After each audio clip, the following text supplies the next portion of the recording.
Assalamualaikum warahmatullahi wabarakatuh. Saya Fernanda Putra Ramadan dari kelas Ekonomi Syariah H. Di sini saya akan mempresentasikan bab tentang hak dan milik. Berikut penjelasannya. Hak dan milik. Hak dan milik. Pengertian hak berasal dari bahasa Arab yaitu al-haq secara etimologi mengenai beberapa pengertian yang secara umum maknanya adalah tetap, pokok, dan wajib.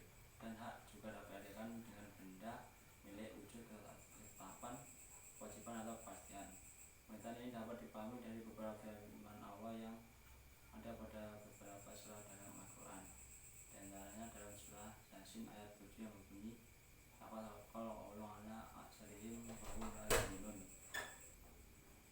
yang artinya yaitu sesungguhnya telah pasti berlaku perkataan tentuan Allah terhadap kebanyakan mereka karena mereka tidak beriman.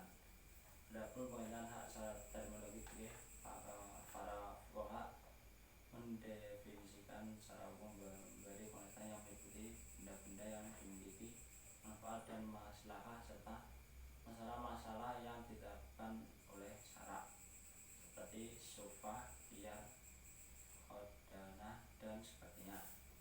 Bapak Ahmad Zarqom memberikan definisi hak secara umum yaitu hak tidak meliputi benda orang lain yang memiliki karena tidak adanya kekuasaan dan bebanan. Jumhur fuqaha menyatakan bahwa hak adalah persamaan dari benda-benda apabila hak tersebut berhubungan dengan benda. Dengan demikian hak manusia bukanlah hak tabii pribadi manusia, melainkan anugerah Allah sebagai rahmat dan karunia-Nya kepada manusia yang harus dipergunakan menurut tata aturan yang telah ditetapkan oleh Allah Subhanahu wa taala. Pembagian hak yang pertama, hak Allah. Hak Allah adalah hak yang kemanfaatannya umum, menyeluruh dan tidak khusus. Dihubungkan dengan nama Allah adalah karena pemilihannya yang besar dan kemanfaatannya yang mencakup ke semua manusia. Hak ini dimaksudkan untuk mewujudkan kesejahteraan dan kemaslahatan umum meskipun terdapat juga kepentingan pribadi.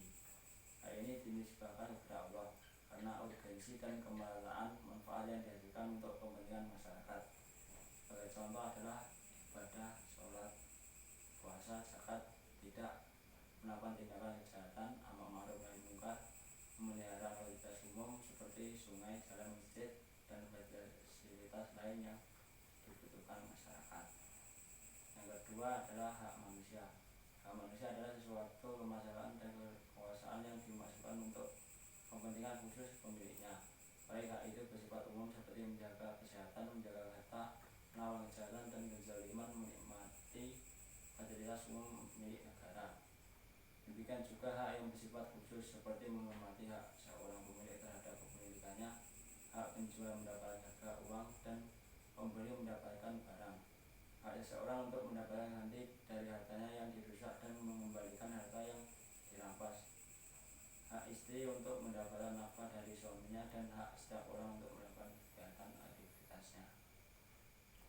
Dengan demikian apa yang berkaitan dengan hak manusia ini dikaitkan kepada semuanya, tidak dipahami bahwa hak manusia berhubungan dengan hukuman.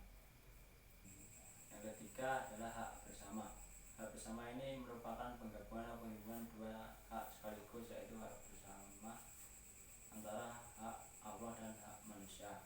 Namun terkadang hak Allah lebih dominan, seperti hukuman kotor, tuduhan berbuat zina. Hukuman ini dimaksudkan untuk melindungi wanita yang baik-baik dari tindak pidana tuduhan yang tidak pada tempatnya, dan membersihkan masyarakat dari tindak pidana tersebut dari segala akibatnya dengan tujuan tercapainya kemaslahatan umum.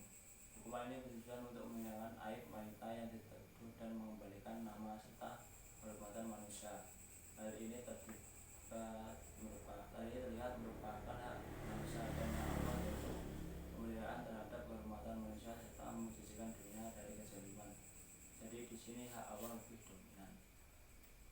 Hak bersama antara hak Allah dan hak manusia ini terkadang hak manusia yang lebih dominan. Untuk ini dapat dilihat pada hak kisos, tuntutan balas, disebut sebagai hak Allah karena dimaksudkan untuk membersihkan masyarakat dari tindak pidana pembunuhan.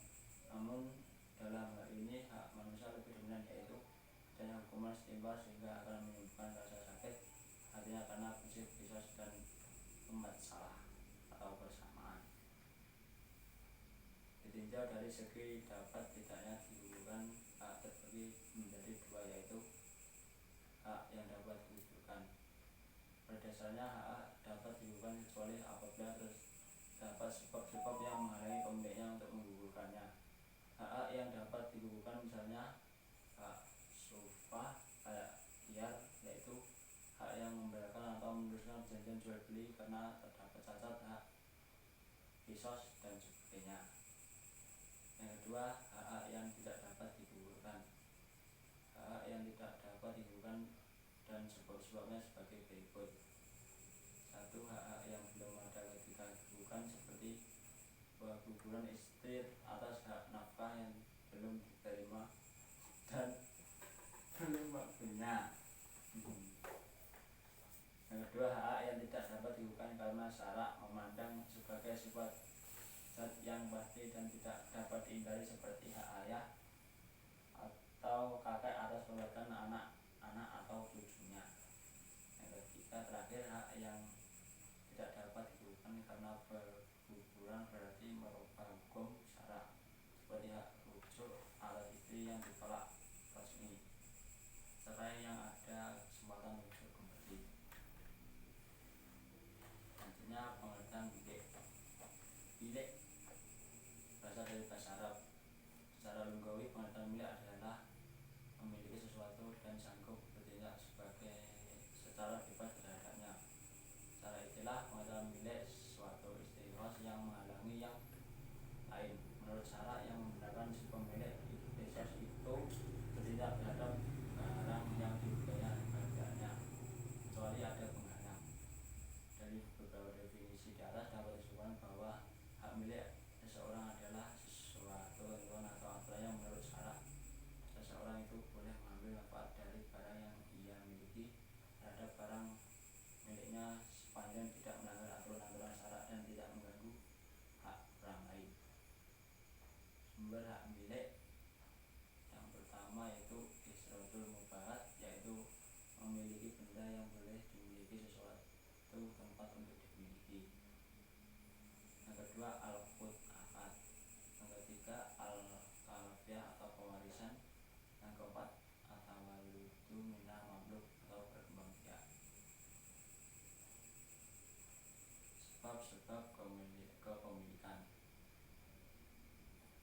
Yang pertama yaitu isrotul mubahat, dengan cara pengambilan atau pengusahaan harta yang dibolehkan.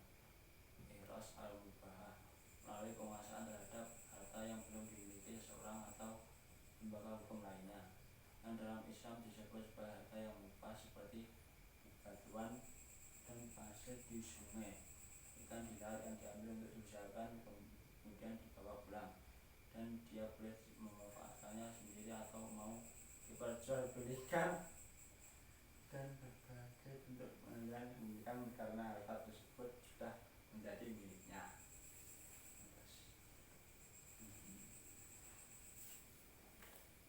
Yang kedua yaitu kalafiyah, dengan cara pergantian al-kalafiyah, artinya menempati atau mengganti kedudukan pemilik yang memiliki harta warisan, di mana seseorang menjadi pemilik sempurna melalui peninggalan dari orang yang diwarisinya, seperti menerima harta warisan dari ahli warisannya yang sudah wafat.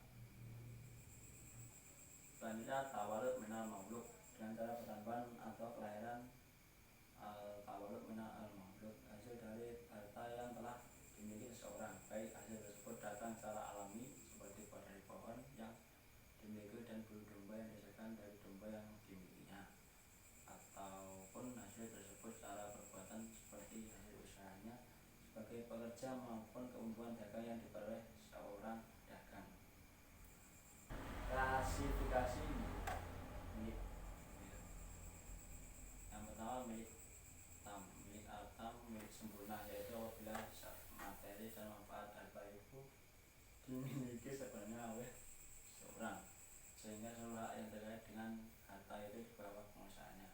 Milik seperti ini bersifat mutlak, tidak dibatasi oleh waktu dan tidak boleh digugurkan oleh orang lain.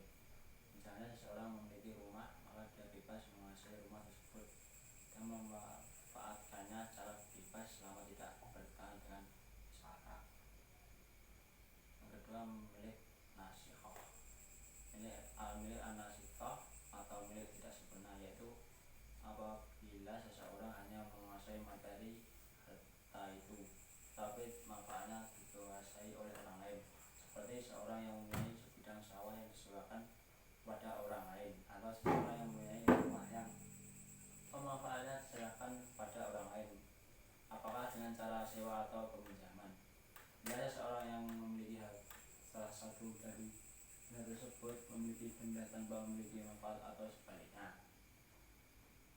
Milik nakisah yang berupa penguasaan bendanya disebut milik rohobah, sedangkan milik nakisah yang berupa penguasaan terhadap kegunaannya saja disebut milik manfaat.